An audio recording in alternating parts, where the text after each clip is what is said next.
참 예수님, 오늘은 5월 5일 어린이날입니다. 그 아이들, 참 어린아이들 소중하죠. 우리의 미래죠. 이 어린아이가 건강하게 자라면 우리나라가 건강해지는 거죠. 그래서 항상 관심의 대상은 누가 되어야 하냐면 어린아이가 되어야 돼요. 그리고 어린아이를 교육하는 곳은 학교가 아닙니다. 어린아이를 교육하는 곳은 가정이에요. 엄마, 아빠가, 어머니, 아버지가 자녀를 교육하는 거지 학교에서 자녀를 교육하는 것은 아닙니다. 아이가 버릇이 있고 버릇이 없는 것은 학교에서 결정시켜 주는 것이 아니죠. 가정에서 얼만큼 아이를 정말 사람답게 키우느냐, 하느님 보시기 좋게 키우느냐는 전부 다 어디에 달려 있느냐 하면은 집안, 가정입니다. 그래서 문제의 자녀는 이 세상에 없습니다. 문제의 부모만 있을 뿐이에요. 아이들이 문제 있는 아이들을 이렇게 상담을 해보면은 결국은 그 원인이 어디가 있느냐 하면 엄마, 아빠들이에요. 아빠의 무관심, 엄마의 집요함, 뭐 이런 것들이 아이들을 상당히 괴롭히죠.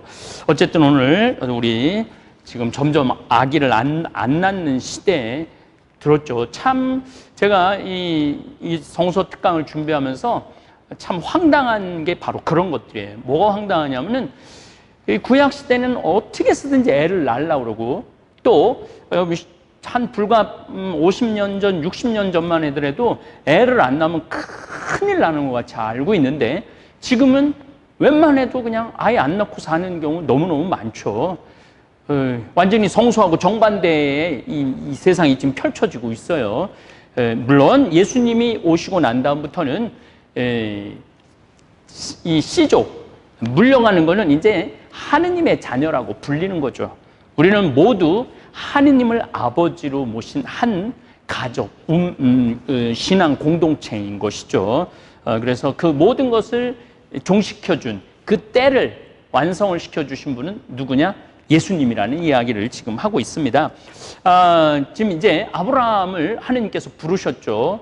아브라함아, 예, 여기 있습니다. 그러니까 너 내가 약속한 땅으로 가거라. 그곳에서 너 밤하늘의 별을 쉬어봐라. 그만큼 내 민족을 많게 번성하게 하고 너를 통해서 많은 민족들이, 모든 민족들이 복을 받을 것이다 라는 원복음이라고 볼 수 있죠. 그리고 예수님께서 그 복을 완성하러 오신 거죠. 탈출기를 보면은 이제 아브라함에서 아브라함, 이삭, 야곱 때 요셉이 막내인데 끌려가죠, 이집트로. 근데 꿈 해몽을 잘 해갖고 총리가 되죠.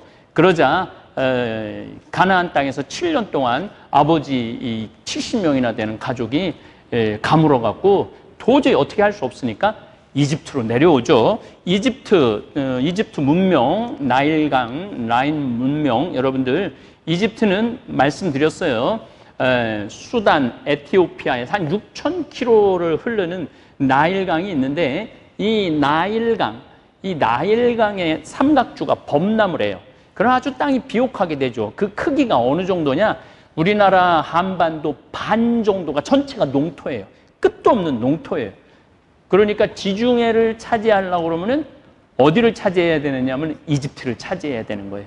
그만큼 이집트가 식량이 풍부한 나라죠. 지금도 이집트는 인구가 1억이 넘죠.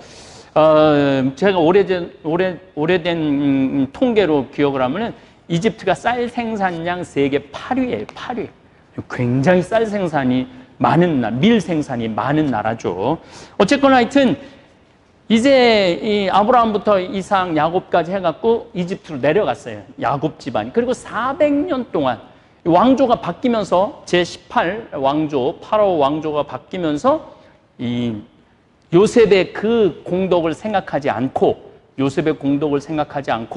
왕들이 갑자기 많이 불어난 히브리인들을 괴롭히기 시작해요. 너무너무 고통스럽게 시작해요. 더욱이 이제 남자아이를 낳으면은 강에다가 내다 버리라는 법까지 칙령을 반포합니다. 그래서 이제 이스라엘 백성들이 이제 아브라함의 하느님, 이삭의 하느님, 야곱의 하느님, 우리 너무너무 고통스럽습니다라고 울부짖어요. 근데 성서 참 재미나요. 성서가 여러분들 보시면은 처음부터 끝까지 읽어보면은 이해 안 되는 것도 있어. 이성적으로 못 받아들이는 것도 참 많죠. 뭐 800년을 살았다, 900년을 살았다, 뭐 700년을 살았다. 그런 거 우리 이성으로 잘 이해가 안 되죠. 이해 안 되는 부분들이 많아요. 이해 안 되는 부분은 그냥 넘어가셔야 돼요. 이해 안 되는 걸 계속 이해하려고 그러면은 자중질환에 빠져요. 그 글자에, 거기에 빠져서 하느님의 큰 그림을 우리가 들여다볼 수가 없습니다. 그래서 제가 이 성서 작구적으로 해석을 안 하고 굉장히 넓게 성서를 바라보자고 계속 말씀을 드리는 겁니다. 탈출기 2장 23절을 보면 이런 얘기가 나와요. 오랜 세월이 지난 뒤 이집트 임금이 죽었다. 이스라엘 자손들은 고역에 짓눌려 탄식하며 부르짖었다. 그러자 고역에 짓눌려 도움을 청하는 그들의 소리가 하느님께 올라갔다. 하느님께서 그들의 신음소리를 들으시고 아브라함과 이삭과 야곱과 맺으신 당신의 계약을 기억하셨다. 자, 400년 동안 그렇게 괴로웠는데 선택된 민족이라고 그러고 복받을 민족이라고 그러는데 400년 동안 그렇게 고역에 시달리는데 막 울부짖고 나니까 하느님께서 맞아, 내가 얘네들한테 복 준다고 그랬지. 근데 지금 고통을 겪고 있네. 하느님께서는 이스라엘 자손들을 살펴보시고, 한번 살펴본 거예요. 하도 부르짖으니까 살펴보시고 그 처지를 알게 되셨다. 이 참 받아들이기 힘든 성서 구절이에요. 왜냐하면은 아브라함한테 너 가족도 버리고 친족도 버리고 아버지 집을 떠나갖고 가나안으로 가라. 그럼 내가 끝도 없는 민족, 헤아릴 수 없는 민족으로 만들어주겠다. 그렇게 말씀을 하셨는데 400년 동안 까먹고 있다가 울부짖으니까 그때서 이스라엘 사람들의 처지를 알게 되셨다라는 성서 표현이 있어요. 시편 90편에 보면은 천년도 당신 눈에는 지나간 어제 같고라는 시편 노래가 나와요.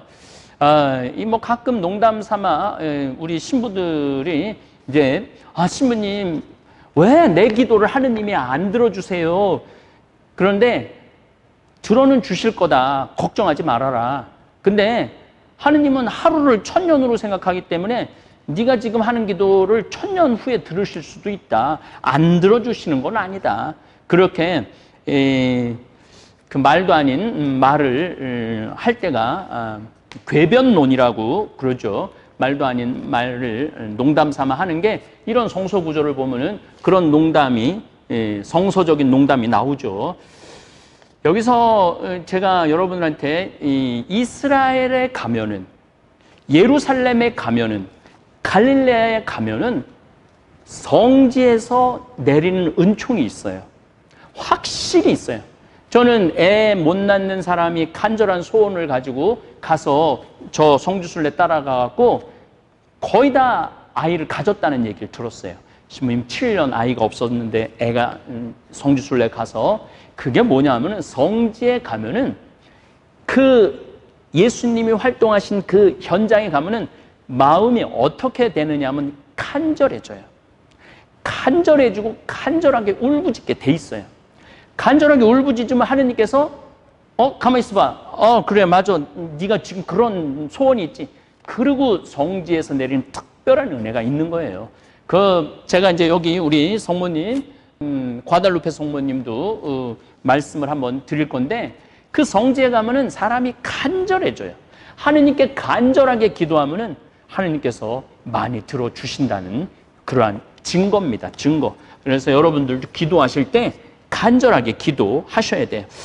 어쨌든 아브라함을 하느님께서 부르시고 이게 이제 600년의 세월이 지난 거죠. 하느님이 아브라함을 부를 때 이래요. 아브라함아, 아브라함아. 그러니까 창세기 22장 1절에 보면은 아브라함이 이렇게 대답을 합니다. 예, 여기 있습니다. 모세도 하느님이 탈출기에 이렇게 불러세요. 하느님께서 모세야, 모세야 이렇게 불러요. 그러니까 어떻게 해요? 예, 여기 있습니다. 인간이 먼저 하느님을 부르는 것이 아니에요. 항상 하느님께서 우리에게 다가오시고 준비하시고 섭리하시는 거예요. 거기에 우리는 항상 깨어서 하느님의 부르심을 들을 준비가 돼 있어야 돼. 그리고 하느님께서 부르시면은 예, 여기 있습니다 라는 대답을 해야 돼요. 그런데 하느님이 불렀어. 근데 돈 버느냐고 바쁘고 무슨 먹고 마시고 막 질탕지게 그냥 막 놀고 그냥 이런데 정신이 하나도 없어. 정치한다고 그냥 막 투표장에 쫓아다니고 유권자들 쫓아다니느냐고 하느님이 베드로야 베드로야 부르는데 하느님이 말하는 소리를 들을 여유가 없는 거예요. 그래서 하느님과의 관계가 끊어지는 거죠. 세상에 너무 마음을 빼앗기죠. 모세가 하느님의 이름을 물어요. 아니 내가 이 유다인들한테 가갖고 당신의 보내진 예언자라고 얘기를 했는데 이름을 모를 거 아니, 이름을 알아야 될 거 아니냐고 이렇게 물었을 때 하느님께서는 나는 있는 나다. 이게 히브리 말로 야훼라는 발음이 나와요. 그래서 야훼, 하느님. 그러니까 모세, 아브라함, 이삭, 야곱, 그 다음에 요셉 400년 동안에 이걸 하면 한 600년의 세월이 흐르는 거죠. 그래서 하느님이 당신의 이름을 이 이스라엘 백성에게 알려주는데 몇 년의 세월이 걸리느냐면 600년의 세월이 걸려요. 그때 비로소 야훼 하느님이 우리가 믿는 신의 이름이구나.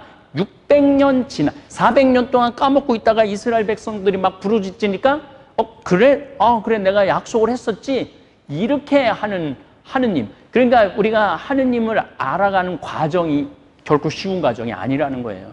하느님을 알아가고 하느님과의 만남, 하느님과의 인격적 관계를 이루어가는데 상당한 시간이 걸리는 거예요. 그래서 여러분들이 세례 받자마자 바로 하느님의 존재 전체를 다 깨닫는 것은 아니라는 얘기예요. 이제 세례를 받으면은 하느님을 알아가기 위한 시작을 하는 거예요.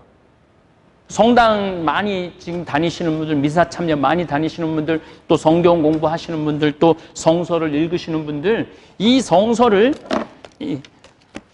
한 번 읽는다고 이 성서를 다 이해할 수 없어요. 이 귀한 하느님의 말씀 한 번 읽어서 여러분들 여기서 하느님의 그 뜻을 다 이해할 수 없어요. 일생 살아가면서 성서를 손에서 띄면은 안 돼요. 그런데 우리는 어떤 분들은 그 성서를 거의 안 읽는 분들도 많아요. 적어도 저녁에 주무시기 전에, 또 아침에 참 좋더라고요. 아침에 밥 먹기 전에 정말 맑은 정신으로 성서를 조금씩 읽으면은 구절구절, 그리고 전체적인 이 구원의 역사, 이거는 전부 공부를 해야 되지만은 구절구절 우리가 새겨야 되는 말씀 너무너무 많죠. 우리 서품 때도 후보자 황창현, 베네딕토 사제 수품 후보자 황창현 그러면은 뭐라고 하냐면 우리 서품식 때도 예, 여기 있습니다 하면서 제단 앞으로 나아갑니다. 이렇게 우리가 하느님이 부르실 때 예, 여기 있습니다 하고 나아가기 위해서는 항상 우리의 마음을 누구를 향해서 있어야 되냐면 하느님을 향해서 우리의 마음을 열어놔야 됩니다. 그리고 그 하느님은 인격적인 하느님이에요. 인격적인 하느님이라는 이야기가 뭐냐면 나하고 대화가 가능하신 분이에요. 그리고 하느님께서 나에게 말도 거시고 나도 하느님께 말을 걸 수가 있는 거죠. 얼마든지 하느님하고 대화는 가능하죠. 그러면은 하느님께서 여러분들의 그릇에 맞게 하느님께서 대답해 주실 거예요. 저는 하느님 왜 코로나를 주셨습니까? 너 좀 쉬라고. 너만 쉬는 게 아니라 지구별도 좀 쉬라고. 그리고 지구별도 좀 생각 좀 하라고. 얼마나 우리가 정신없이 지금 돈 버는데, 지금 전 세계가 돈 버는데 다 올 수도 없댔잖아요. 돈 버는 일에. 그러니까 이건 좀 뭔가 시대적인 징표가 저는 있다고 생각을 합니다. 돈 버는 게 제일 중요한 거는 아니라는 거죠. 아마 이번 이 전염병 이걸로는 제가 보기에는 굉장히 많은 생각들을 할 거예요. 이거 끝나고 난 다음에. 저도 이제 이 전염병의 바이러스에 대한 묵상, 명상, 또 하느님의 뜻을 좀 깨닫기 위해서 노력을 많이 할 생각을 갖고 있습니다. 어쨌든 모세는 하느님과 직접 대면한 예언자예요. 그래서 예수님께서 타보올산에서 거룩한 변모할 때 누가 하고 있었죠? 모세, 엘리야, 예수님. 그러니까 베드로가 한 채는 모세한테, 한 채는 엘리야한테, 한 채는 예수님한테 져들어서 여기서 살면 얼마나 좋겠습니까? 그러니까 구약시대 전체를 봐서 정말 중요한 인물 둘이 나오죠. 모세와 엘리야. 두 아주 대단한 예언자 둘을 베드로가 이름을 칭해갖고 집을 져드리겠다고 그런 얘기를 하는 거죠. 자, 레위기 19장에 참 모세가 하느님을 대면해서 하는 이야기예요. 거룩한 백성이 되어라 라는 내용입니다. 주님께서 모세에게 이르셨다. 그리고 모세는 인격적인 하느님을 만나기 시작한 거예요. 그러면은 아브라함, 이삭, 야곱, 그 다음에 이 400년 동안 이집트에서 종살이한 사람들은 인격적인 대면을 했느냐? 인격적인 대면을 하지 못했죠. 왜 하지 못했느냐면은 아직 준비가 안 됐기 때문에. 이들은 고통 속에서 우리를 구원해 줄 수 있는 사람이 구원해 줄 신이 누구냐? 아브라함의 하느님, 이삭의 하느님, 야곱의 하느님이 아브라함 할아버지를 불렀듯이 우리도 돌보실 거다. 우리도 복을 주실 거다. 400년이라는 긴 세월 동안 준비한 것이죠. 그래서 이제 모세에 와서 당신의 이름을 알려주고 모세와 대화하시는 거죠. 그래서 주님께서 모세에게 이르셨다. 너는 이스라엘의 자손들의 온 공동체에게 일러라. 그들에게 이렇게 말하여라. 나 주 너의 하느님이 거룩하니 너희도 거룩한 사람이 되어야 한다. 레위기 19장에 나오는 건데 마태복음 5장 48절에도 하느님 완전하신 것처럼 너희도 완전한 사람이 되어야 한다. 이렇게 예수님께서 말씀하시죠. 예수님은 구약 성서를 관통하고 계세요. 구약 성서 처음부터 끝까지 하느님께서 아브라함을 부르시고 그 모든 예언자들을 통해서 하신 말씀을 완전하게 관통하고 계세요. 그래서 레위기에 하느님 거룩하니 너희도 거룩한 사람 되어라. 이거 예수님께서 마태복음 5장 48절에 하느님 완전하신 것처럼 너희도 완전한 사람 되어라 라고 확언을 해 주신 거죠. 너희는 저마다 어머니와 아버지를 경외해야 한다. 너희는 나의 안식일을 지켜야 한다. 나는 주 너의 하느님이다. 너희는 몸을 돌려 우상들에게 가서는 안 된다. 너희를 위하여 신상들을 부어 만들어서는 안 된다. 나는 주 너의 하느님이다. 이 모세를 통해서 하느님께서는 이제 신과 인간의 관계를 정립을 해주세요. 그래서 모세를 통해서 십계명도 내려주시고 우상숭배, 자, 우상숭배에 대한 말씀을 하겠습니다. 우리가 우상숭배라는 게 하느님은 무한하신 분이에요. 무한하신 분들을 하나의 조각상에 놓고 이분이 우리를 구원하신 분이고 이분이 세상을 창조하신 분이라고 그러면 그 조각상 안에 무한하신 분을 넣을 수가 없는 거예요.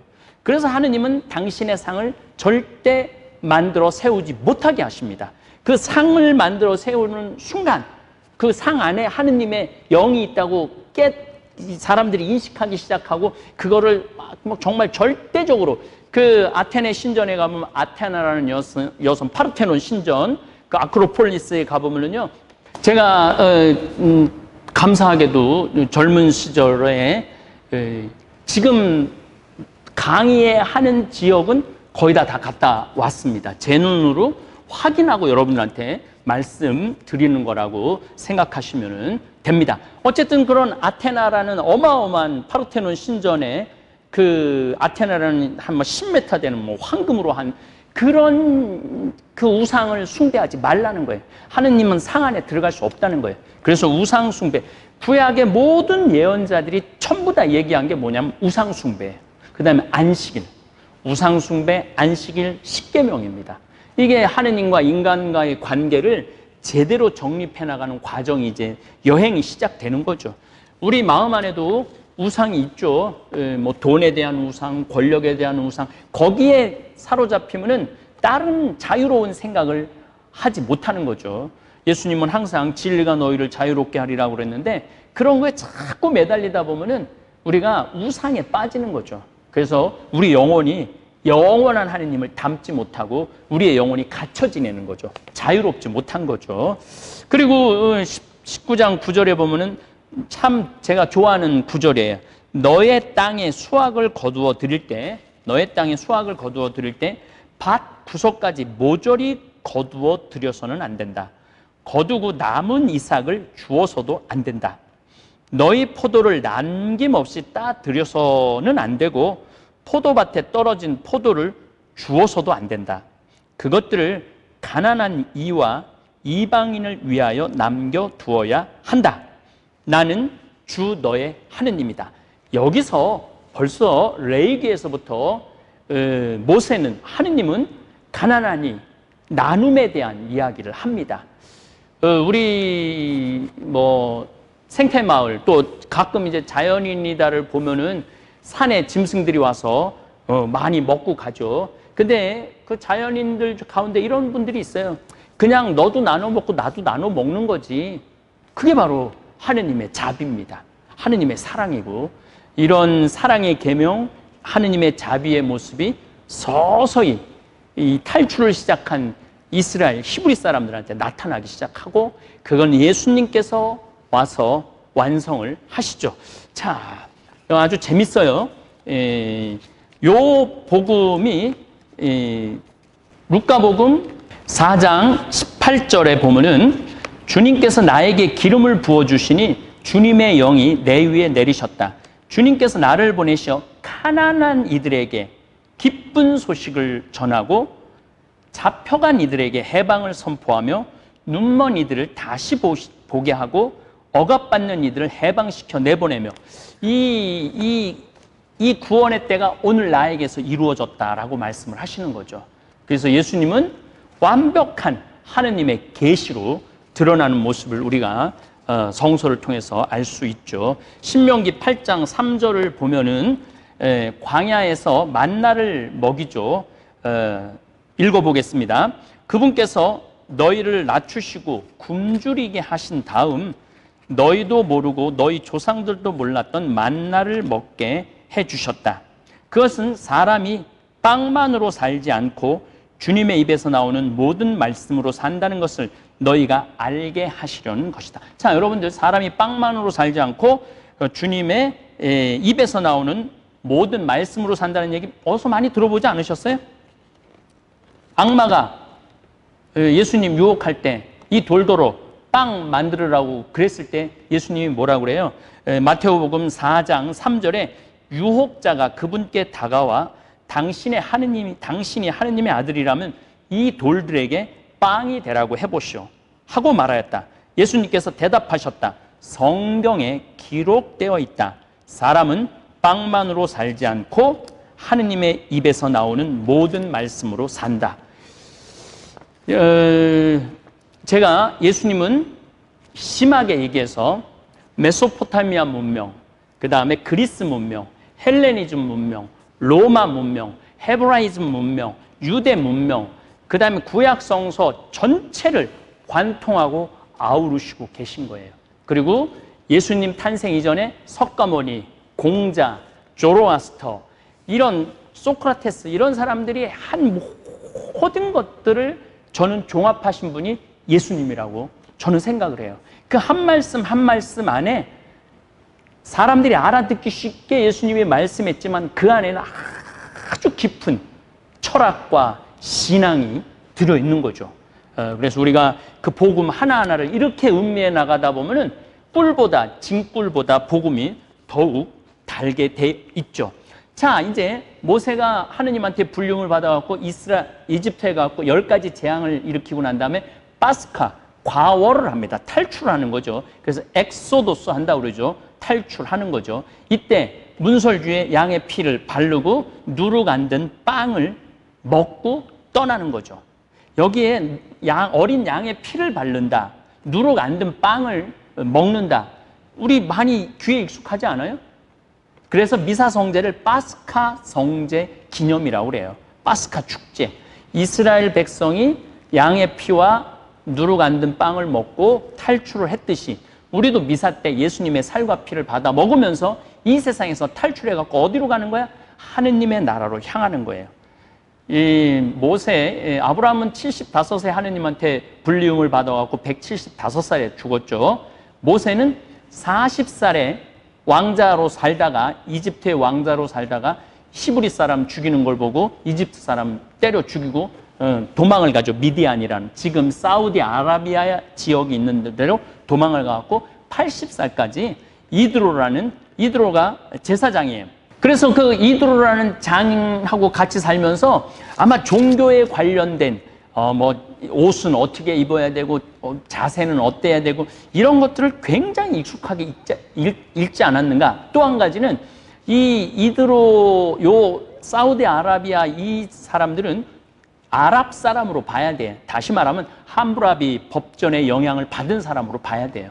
그래서 이 모세의 이 내용 전체가 뭐하고 많이 겹치느냐 하면은 구바빌로니아 함부라비 대왕이 반포한 함부라비 법전하고도 많이 겹쳐 있어요. 그래서 우리가 이 신약 성서, 구약 성서만 가지고는 이 성서를 온전히 다 이해할 수 없다는 거죠. 예, 그래서 이런 아주 아름다운 말씀들이 나오는 거죠. 어쨌든 하여튼 모세는 파스카 과월절의 의미, 초막절의 의미, 유월절의 의미, 이런 것들이 누구한테 다 나오느냐? 모세한테 다 나와요. 그래서 모세 오경, 토라, 이게 유대인들한테는 절대적으로 중요한 겁니다. 왜냐하면 유다인들이 아브라함의 하느님은 사실은 인격적인 그런 모습을 드러내지 않으세요. 그냥 막연한 약속만 하시죠. 모세에 와서 완전한 하느님과의 선민, 선택된 민족, 제사장의 의미가 되죠. 그래서 십계명을 얘기하고 우상 숭배를 얘기를 하고 레위기에서는 제사법, 종교, 건축에 대한 지침을 내리죠. 하느님께서 먼저 말을 건네오시고 먼저 부르시는 계시 종교예요. 계시 종교. 자, 다시 한번 계시 종교에 대한 의미를 말씀을 드리겠습니다. 보통 우상 숭배는 인간이 만들어서 숭배하는 거야. 그런데 우리 야훼 신앙은 하느님께서 먼저 우리를 부르시는 거야. 인간을 부르시는 거야. 그리고 상으로도 만들지 말아라. 그러니까 하느님이 먼저 우리 인류 구원사 안으로 들어오시는 거죠. 우리가 황소를 만들고 바알 머리에 막 번개를 쥐고 이런 아세라, 바알, 이런 목상, 이런 신상이 아닌 하느님께서는 온 우주를 창조하시고 인간을 창조하시고 인간이 서서히 영혼이 발달돼, 뇌가 발달되고 영적인 언어를 담을 문자가 생기고, 그러니까 그때 아브라함을 부르고 아브라함 후에 또 400년 동안의 고통 속에서 야훼 하느님에 대한 간절한 매달림이 있을 때 모세를 부르셔서 모세를 통해서 이제 완전히 하느님과의 관계를 어떻게 형성해야 되느냐, 하느님을 어떻게 우리가 이해해야 되느냐, 그래서 이름을 알려주는 거예요. 이름이 참 중요한 거예요. 우리가 하느님을 나의 주 하느님, 야훼 하느님, 나를 창조하신 나의 조물주라고 이렇게 이름을 부른다는 게 정말 중요한 거죠. 왜 중요하냐면 신앙인이 아닌 경우는 나의 주 하느님, 내 생명의 근원이신 하느님, 나를 만들어주신 조물주 하느님, 이렇게 부르지 않잖아요. 그래서 야훼 하느님, 이 인류 구원사를 관장하시고 인류 안에 인간을 구원하시겠다라는 그러한 야훼 하느님을 이름을 불러 신앙 고백을 하는 거 아주 중요한 거예요. 이 이름 아는데 600년 걸렸다는 거예요. 정치인들이 어떻게 합니까? 명함 막 돌리려고 그러잖아요. 자기 이름 알리려고. 그만큼 이름이라는 게 중요한데 모세를 통해서 주님께서는 나는 있는 자 바로 그로다, 존재하는 자 바로 그로다는 거죠. 그게 야훼 신앙인 것입니다. 이렇게 모세를 통해서 우리는 하느님에 대해서 또 종교 생활을 어떻게 해야 되는지, 하느님과의 만남을 어떻게 해야 되는지 모세를 통해서 굉장히 많이 알죠. 그러나 가장 하느님과의 관계를 완벽하게 알려주신 분은 예수님이에요. 때가 차서 하느님 나라가 다가왔다. 이걸 가장 완벽하게 알려주신 분은 예수님입니다. 그래서 우리는 예수님을 향해서 계속 나아가는 거예요. 예, 다음 시간에 또 이야기 나누도록 하겠습니다. 가능한 한 이제 유튜브 성서 특강 시청하시는 우리 학생 여러분들은 모세오경 읽어주세요. 대신 제가 이제 낳고는 이제 안 읽어도 된다고 그랬죠? 안 읽으셔도 돼요. 성서를 읽을 때 낳고는 그냥 지나가셔도 돼요. 낳고만 지나가시고 나머지 이야기들을 읽으면은 굉장히 빨리 성서를 재미있게 읽으실 수 있습니다. 낳고의 의미는 뭐 제가 이제 이미 말씀을 드렸고, 그 공부가 다 끝나고 나면은 처음부터 끝까지 어떻게 낳는지 그것도 다 한번 읽어보시면은 굉장히 은총을 많이 받으실 겁니다. 감사합니다. 너무나도 고소해 참을 수가 없을걸. 건강히 책임져줘 생태만 전국장. 전국장이 냄새 난다. 선입견이 있나요? 나도 처음엔 그렇다고 생각했지.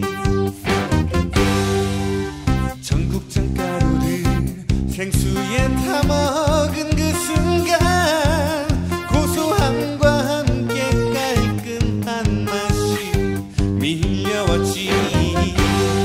변비에도